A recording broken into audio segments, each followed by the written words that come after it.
Autobūves pirmsākumos neviens tā īsti nedomāja par autovadītāju vai pasažieru drošību. Inženieru prātus pilnībā bija pārņēmis sacensību gars un vēlme radīt ātrākus un jaudīgākus auto.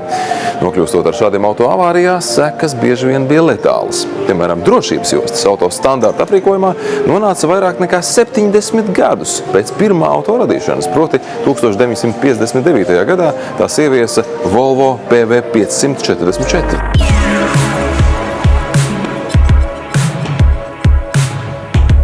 Vai tehnoloģijas var glābt dzīvības? Atbilde ir jā. Tāpēc tās tehnoloģijas arī attīstās, tāpēc arī tās tiek vairāk un vairāk pilnveidotas. Problēma ir, tā līkne ir bišķiņa ne tāda, kā mēs gribētu varbūt, kad atnāk tās tehnoloģijas un tās mums palīdz. Un viss paliek foršāk, un statistika uzlabojas, un viss ir labi. Un tad vienā brīdī tās tehnoloģijas attīstās tik tālu, ka mēs pārāk jau paļaujamies uz viņām. Mūsdienās dažādu pasīvo un aktīvo auto asistentu skaits automobiļos krietni ir pārsniedzis atzīmi 10. Ceļa zīmju atpazīšanas sistēma, joslu asistenti, aklās zonas monitori, adaptīvās auto gaismu sistēmas, riepu spiedienu sensori un vadītāju modrības uzraudzības sistēma, kā arī virkne citu piedalās procesā, kura mērķis atvieglot autovadītāju uzdevumus un palīdzēt autovadīšanā, arī pasargājot bīstamās situācijās.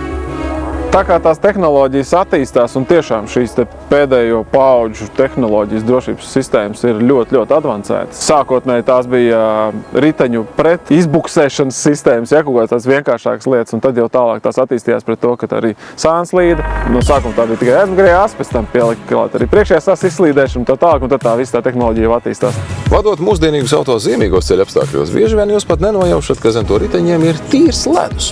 Moderno pretizslīdēšanas sistēmu darbība ir pilnveidota teju vai līdz maksimumam, samazinot auto izslīdēšanas un kontroles zaudēšanas riskus. Starp citu, pirmais auto, kurā tāda tika ieviesta, bija Mercedes-Benz S-klase 95. gadā. Šo sistēmu ar nosaukumu ESP, jeb Electronic Stability Program, izstrādāja kompānija Bosch. Mūsdienās tā ir kļuvusi par standarta funkciju lielākajā daļā transporta līdzekļu, palīdzot novērst negadījumus un uzlabot vispārējo ceļu satiksmes drošību. Kā redzat šajā video, automobilis ar ieslēgtu elektronisko stabilitātes sistēmu uz apledojuša sniegota ceļa jūtas visnotaļ pārliecinoši. Savukārt, atslēdzot elektroniskos grožus, autotrajektorija, braucot ar identisku ātrumu, ir krietni plašāka. Auto uz mirkli pat nonāk pretējā braukšanas joslā, un, lai to savaldītu, ir vajadzīgas pamatīgas braukšanas iemaņas. Arī šajā video no augšas uzskatāmi var redzēt, ka ESP cenšas auto noturēt iedomātajā aplī. Savukārt šo sistēmu izslēdzot, auto pats nespēja noturēties uz šī slidenā ceļa seguma.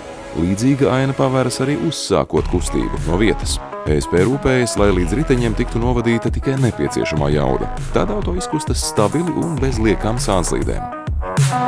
Tās tehnoloģijas attīstās un tie automobīļi paliek drošāk un paliek vieglāk lietojami. Ja. Arī šie te paši kaut vai gaisa spilvē 20 gadus atpakaļ un mūsdienās darbojas pavisam savādāk, ja, un daudz efektīvāk. Automobīļa struktūra, priekšējie lonžeroni, viss, kā automobīļa kuzavs norēģē uz striecienu. Tās visas lietas attīstās un tās visas lietas paliek drošākas. Jo jaunāks un modernāks šis te autoparks, ja, protams, šīs visas lietas tiek uzlabotas. Mums ir jāsaprot, ka šie te asistenti, tāpēc arī saucās kā asistenti, tie mums palīdzēs kaut kādos brīžos. Bet tas nenozīmē, ka viņi darīs visu darbiņu mūsu vietā. Tāpēc tas ir labi, ka tie ir, bet vienmēr ir jāsaprot, ka mēs paši kontrolējam automobili. Vai esat mēģinājuši saskaitīt, cik jūsu automobilim ir dažādu tehnoloģisko vadīšanas asistentu? Un vai braucot ikdienā par šo palīgu skaitu maz aizdomājaties? Iespējams, nē. Un tieši tāpēc, ka mūsdienīgas vadīšanas palīgsistēmas dažkārt darbojas pilnīgi nemanāmi, lai tikpat nemanāmi izglābtu jūs vismaz no lieka stresa vai pat no lielākām ķibelēm. Novērtējam to un braucam droši.